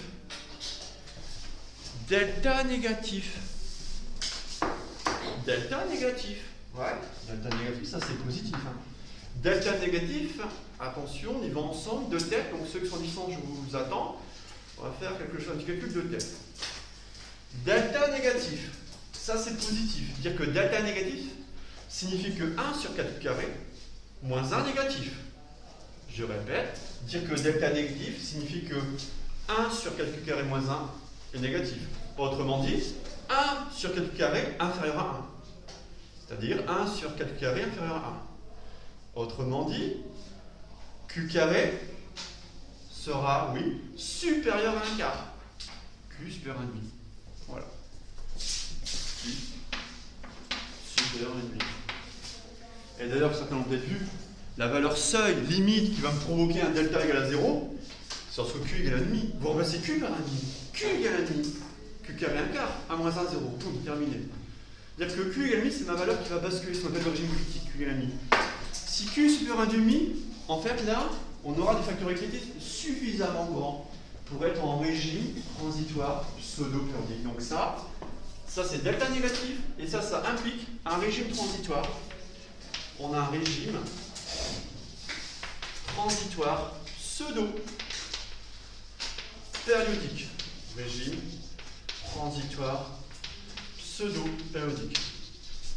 Et sans le reprendre en détail, jeudi matin, on va dire, c'est 75% des sujets d'écrit de concours et de DS. Régime transitoire pseudo. On va le prendre vraiment le temps de l'étudier complètement.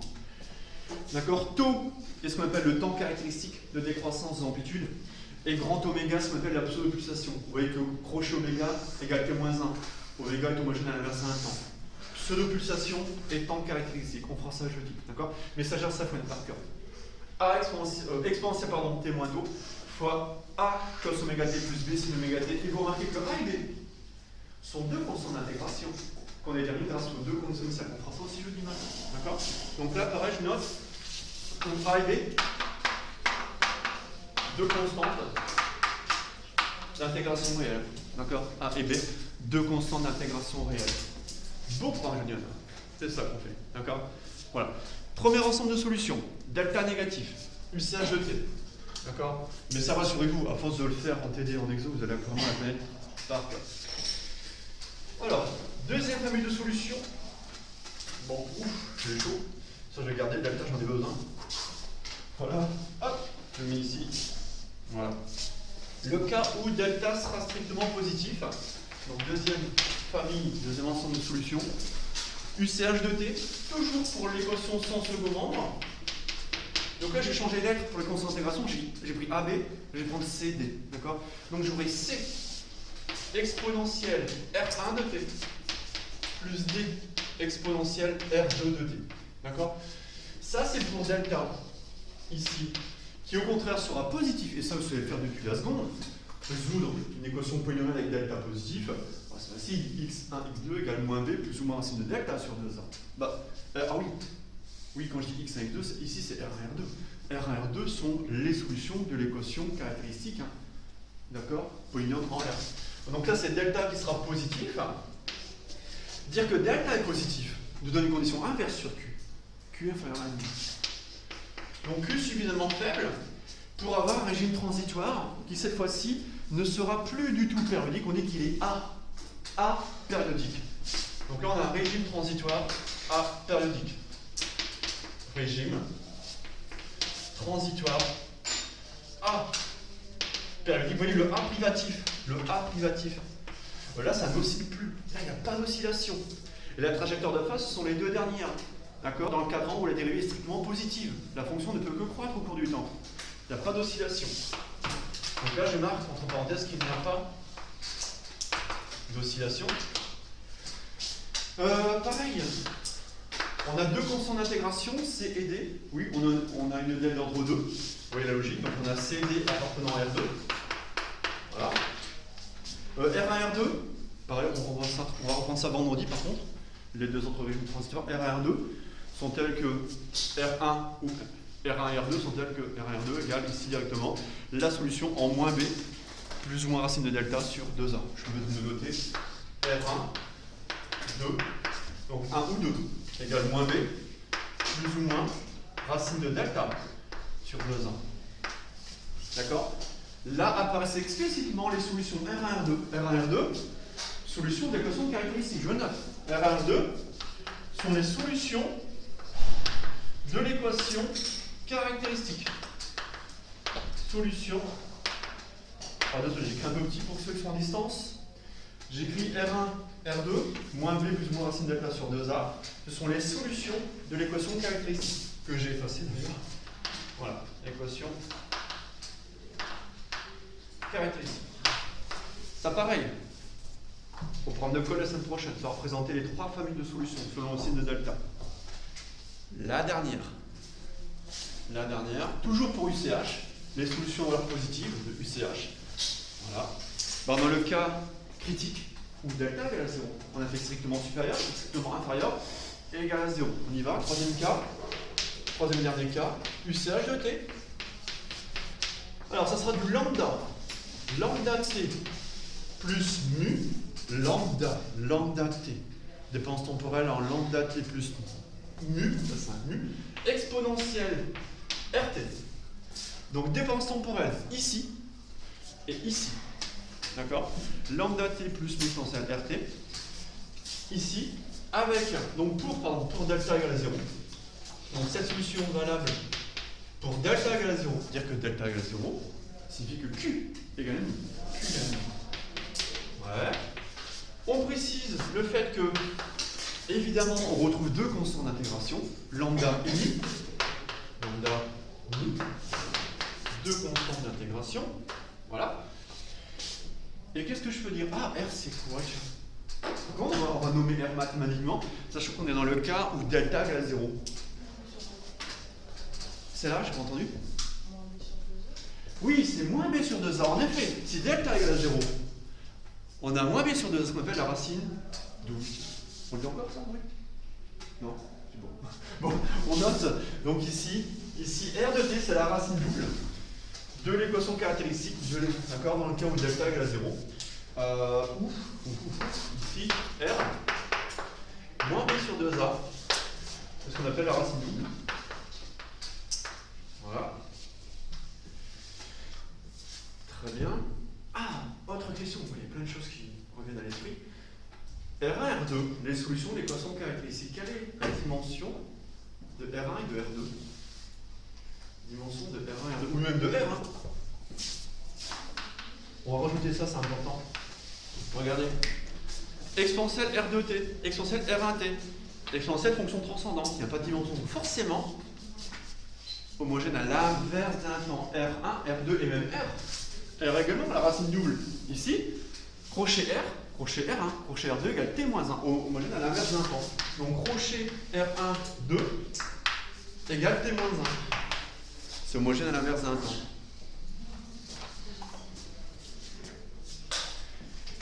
Ça, ce n'est que pour QCH.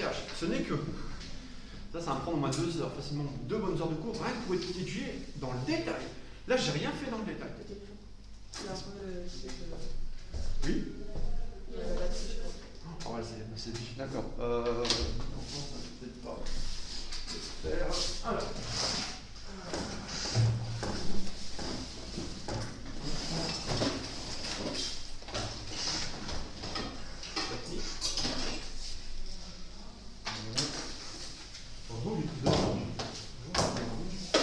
On y va. Allez, tu me ranges là-bas, s'il te plaît?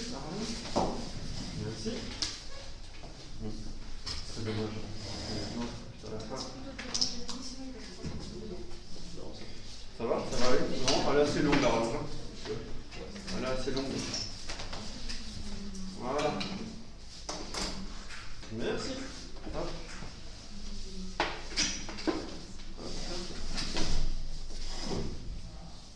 C'est des branches en Bluetooth en plus. Le Wi-Fi. 4G. Ouais. Bon. C'est bon. Et attention, à ceci, à l'une des trois formes de UCH, vous ajoutez UCP. Et c'est seulement à la somme de UCP et UCH que vous appliquez les conditions initiales pour déterminer les deux constants d'intégration. Attention, point essentiel. Dernier point, ici, les conditions initiales du problème. Les conditions initiales du problème. Alors je rappelle quelles sont les deux conditions initiales du problème. Condensateur initialement déchargé. Aucun courant ne traverse sa bobine juste avant de fermer l'interrupteur. D'accord? Oui? Ah, je l'ai pas dit. Ouais, je vais te focaliser sur régime critique. J'ai dit à l'oral, pardon, excusez-moi. Je reviens sur l'appellation du troisième régime transitoire. Régime transitoire, merci. Critique. Voilà. Donc le nom, ici, un régime transitoire critique. Voilà. Donc je reviens sur, ici, d'accord, dans le cas où delta égale à 0, régime transitoire qui est critique. Dernier point méthode, d'accord, enfin dernier point de ce point méthode, les conditions initiales du problème, la tension bord du condensateur en 0 égale 0, 0 plus égale 0, I0 moins égale 0 plus égale 0, s'applique sur la solution complète UCP plus UCH. S'applique sur la solution complète UC de T égale UCP plus UCH. Et là, il faut poser les calculs. Il faut qu'on voit ensemble ce qu'il en est réellement. D'accord?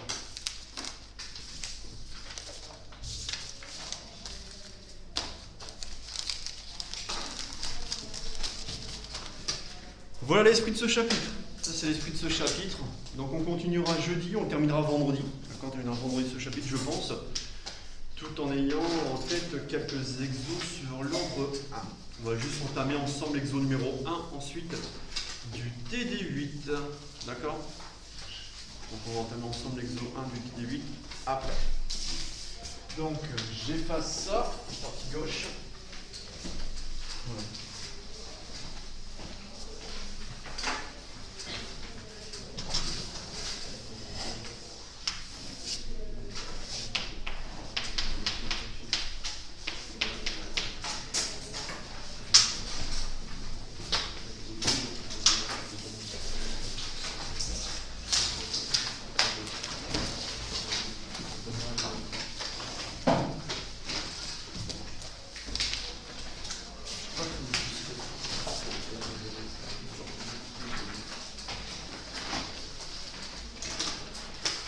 Donc pour la semaine prochaine en colle, cours sur chapitre 9, exercice chapitre 7 et 8.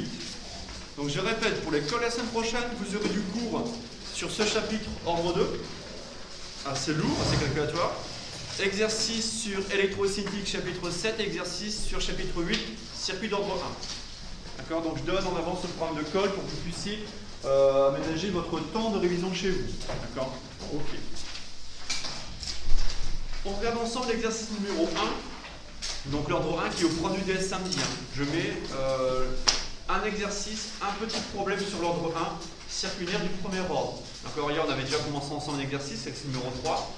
Là on revient à l'exercice numéro 1. Réponse d'un circuit RL à un échelon de tension. On va lire ensemble l'énoncé, on va juste faire la première question. Alors vous avez un montage. Donc on reprend le TD8, ceux qui sont en distance, TD8, exo 1, circuit RL, soumis à un échelon de tension. On a un montage dans lequel une source idéale de tension soumet un circuit inductif constitué d'une résistance R en série avec une bobine idéale d'inductance L à un échelon de tension E. À T égale 0, on ferme l'interrupteur K. Et après, c'est des questions, vous voyez, il faut déterminer les conditions initiales. Que vaut la tension UL au bord de la bobine en 0+, que vaut le courant en 0+. Les valeurs en régime permanent, en étant R plus à l'infini, mise en équation, portrait de phase et révolution. Attention, hors sujet potentiel, qui fausserait tout le problème. Lisez bien l'énoncé. En aucun cas, on ne parle de condensateur. En aucun cas, il y a des capacités. Donc surtout, s'il n'y a pas de condensateur, vous n'en rajoutez pas dans le DS, s'il vous plaît. Là, il n'y a qu'une bobine. C'est un circuit inductif. Donc en aucun cas, vous ne devez écrire I égale C divisé sur dt. S'il n'y a pas de condensateur, vous ne devez pas écrire I égale C divisé sur dt. Donc là, on lit bien l'énoncé, on fait le montage ensemble, on fait la première question, on arrêtera là pour aujourd'hui. Donc le montage, c'est ça, on retrouve l'échelon de tension, E de T, l'interrupteur K, ici, interrupteur K. Et qu'est-ce qu'on va jouer? Je vais mettre en jaune la différence fondamentale la plus courte, c'est ça. Là, on a ça. Une bobine idéale d'inductance N en série avec voilà, une résistance R. Voilà, et je ferme comme ceci. Donc pareil. Donc attention, je note pas de condensateur ici. Donc surtout ne pas écrire I égale C divisé sur dt. Surtout pas. Ça sort sujet total. Je ferme le K à T égale 0. Dès que je ferme le K, un courant I de T circule dans mon circuit, comme ceci. Pourquoi comme ceci? C'est la convention générateur de E de T. I et E dans le même sens. Je flèche mes tensions dans son récepteur UL de T. UR de T. D'accord? Voilà. J'en profite pour orienter ma maille. Quand je applique ma loi des mailles, j'aime bien ici dans le sens horaire. Comme ceci. Bon. Donc là, même si c'est pas demandé dans le sujet, j'ai vécu un schéma du montage. C'est pas demandé, mais je le fais quand même. Alors, première question. Ça, c'est les questions que vous aurez dans votre EDM. C'est le dernier problème du DM. D'ailleurs, c'est le problème du DM, c'est l'exo 11 du TU8. Ça, c'est UTS, ça, l'exo 11. D'accord, je vais le proposer la dernière. D'accord, exo 11, sujet de DS. Première question, déterminer les valeurs de UL et de I en 0+. Donc, première question, on demande les valeurs, ici, donc UL, pardon, en 0+, et les valeurs du courant en 0+. Bon, même si la valeur du courant en 0+, se demande en deuxième, moi je commencerai par ça, commencer par le plus simple. Le plus simple pour vous, je pense, c'est déterminer la valeur du courant en 0+, juste après avoir fermé l'interrupteur. La valeur du courant en 0+, on l'a vu ensemble sur le circuit d'ordre 2. Là, on a une bobine, une résistance. Alors, c'est un circuit d'ordre 1. C'est un circuit d'ordre 1. J'ai simplement bobine et résistance. J'ai que 2 dipôles. D'accord, j'ai pas de condensateur. J'ai L, C, simplement en série. Pour le courant en 0+, c'est ce que tout le monde voit que le courant I traverse une bobine. Donc, continuer du courant traversant une bobine. D'accord. Donc, ça, je pourrais du temps en télé, puis il nous reste peu de temps. Je rappelle que juste avant de fermer l'interrupteur est ouvert. I en 0- égale 0. Par continuité du courant traversant une bobine, I0- égale I0+ égale 0. Donc I0+ égale 0. Donc moi je note juste, très rapidement, par continuité, donc si je veux noter une phrase, ça sera celle-là. Par continuité du courant traversant la bobine, I en 0- égale I0+. Par continuité du courant traversant ici la bobine, voilà, on aura ici I en 0-. Alors ça c'est juste avant de fermer l'interrupteur. L'interrupteur est ouvert, donc le courant est nul en 0-. Et par continuité, le courant 0- égale le courant 0+ égale 0. Voilà. Donc je connais l'heure du courant 0+. Ouais. Maintenant, comment déterminer la valeur de la tension UL en 0+. Là, attention, gros piège, ne dites surtout pas, je le dis, n'écrivez pas. Ne dites pas que la tension au bord de la bobine est une fonction continue. Non. Là, ce qu'il faut faire, on l'a déjà fait ensemble vendredi dernier, c'est, on me l'avait proposé, c'était Fatima qui me l'avait proposé vendredi dernier, pour déterminer l'heure de UL en 0+, on connaît la valeur de, regardez, c'est la logique. Si vous connaissez la valeur de I en 0+, vous connaissez la valeur de UR en 0+. Parce que UR en 0+ égale R fois I0+. R fois 0, ça fait 0. Donc en 0+, la tension de bande de R est nulle. Ça, c'est nul. En 0+, petit e égale grand E. Que vaut UL en 0+. Loi d'Émaille en 0+. Vous voyez la logique? Donc on applique la loi d'Émaille en 0+. Loi d'Émaille, ici, en T égale 0+. Alors j'y vais. On a E en T égale 0+, moins UL en T égale 0+, moins UR en T égale 0+, égale à 0. Or, l'échelon de tension E de T en 0+, juste après avoir fermé l'interrupteur, petit e égale grand E, donc on a grand E. UL en 0+, c'est ce que je cherche. Voilà. Et UR en 0+, loi d'Ohm en 0+, c'est R fois I en 0+, sauf que I en 0+ est nul. Donc, UL en 0+,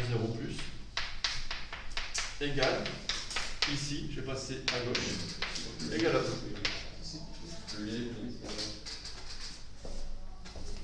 Discord, c'est coupé? C'est A. Bon, on va reprendre. Alors, connexion.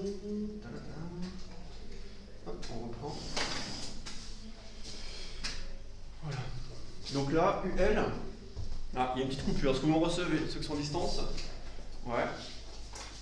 Ah, d'accord. Ouais, j'ai pas désactivé la rotation automatique. Donc on y va. La petite manip, forcément. J'oublie chaque fois. On y va. Ouais, je vais juste retourner donc une fois. Attendez. 2 fois. Ça va comme ça, c'est bon? Ouais, il faut juste. Alors, par contre, ce qu'il est recentré. Après, il ne reste pas grand chose. Donc, j'ai juste quelque chose de central. Voilà. Donc, UL en 0+ égale à 0. D'accord? C'est bon? Ça, c'est la première question. Première question. Deuxième question. Alors, ces questions, vous allez les retrouver. Ouais. Des fois, je parle là. Vous allez retrouver dans votre DM les valeurs en plus infini. On l'aborde ensemble. En régime permanent, deuxième question, sont pour moi les questions les plus délicates. Sans calcul, déterminer les valeurs de UL en plus infini et ici donc UL en plus infini et les valeurs du courant en plus infini. Donc là, sans gros calcul, comment déterminer les valeurs en plus infini. Ça, c'est en régime permanent. Bobine, attention dans une bobine. Une bobine en régime permanent est équivalente, rappelez-vous, à un interrupteur qui est fermé. On rappelle ça, et c'est déjà un bon point. Là, une bobine d'inductance L en régime permanent est équivalente, vous le savez, à un interrupteur fermé. Pourquoi? Parce qu'en régime permanent, on a UL, et on sait que UL égale L dL sur dt. En régime permanent, le courant IL est une constante. Si le courant I est une constante, la tension de ces bornes est nulle. Donc la tension est nulle, alors que le courant ne l'est pas. Donc en plus infini, c'est en régime permanent. Attention, quand on dit en plus infini, on est en régime permanent. Donc je rajoute, pour ceux qui sont à distance, le fait qu'on considère des temps infinis quand on est en plus infini, on est en régime permanent. Donc en régime permanent, UL, ici, donc UL, quand on est en R plus infini, égale à 0. Ça, c'est la tension de bande de la bobine en régime permanent. Maintenant, comment déterminer le courant en plus infini? Le courant en plus infini, vous l'obtenez si vous avez la tension UR en plus infini, la tension EDT en plus infini, par une loi d'émail. Ouais, très bien, Ami. Ami nous propose une loi d'émail en plus infini pour avoir le courant I en plus infini. On y va. Donc j'ai juste effacé ça. Et je vais reprendre une loi d'émail en T qui tend vers plus infini. Donc là, c'est bien, j'ai déjà noté, j'efface ça. J'ai juste remplacé E en plus infini, UL en plus infini, UR en plus infini. J'efface ça. Donc, pour déterminer le courant I en plus infini, on applique une loi d'émail en plus infini. Alors en plus infini, c'est une fois le régime permanent qui est atteint. On l'heure de 10 à 20 tours. Attention, le régime permanent atteint. Les champs de tension, bah, grand E, en régime permanent, il dit grand E. UL en plus infini, ça fait 0. UR c'est RI, donc c'est RI, attention, I qui tend vers plus infini, de tout égal à 0. Donc voilà, on a déterminé le courant I en plus infini, il vaut quoi? Il vaut E sur R. On vérifie que c'est homogène. I est bien homogène au rapport d'une tension pour une résistance U égale RI. On trouve le fameux U égale RI. D'accord? Alors ça, je voulais se terminer pour jeudi après-midi. Jeudi après-midi, idéalement, je dis bien idéalement, il faut qu'on fasse exo 1, ça va aller, et qu'on attaque la correction du DM exo 11, type DS. Donc je répète pour ceux qui sont à distance, jeudi après-midi en TD, idéalement, le 2 sera fait, largement. Et on va juste entamer le 11. On va entamer le 11 ensemble. Je prévois une correction discrète, d'accord? Pour le 11. D'accord? Voilà pour moi aujourd'hui pour ce cours. On se revoit jeudi matin à 11h pour l'étude du régime transitoire CO2 carbonique. Voilà.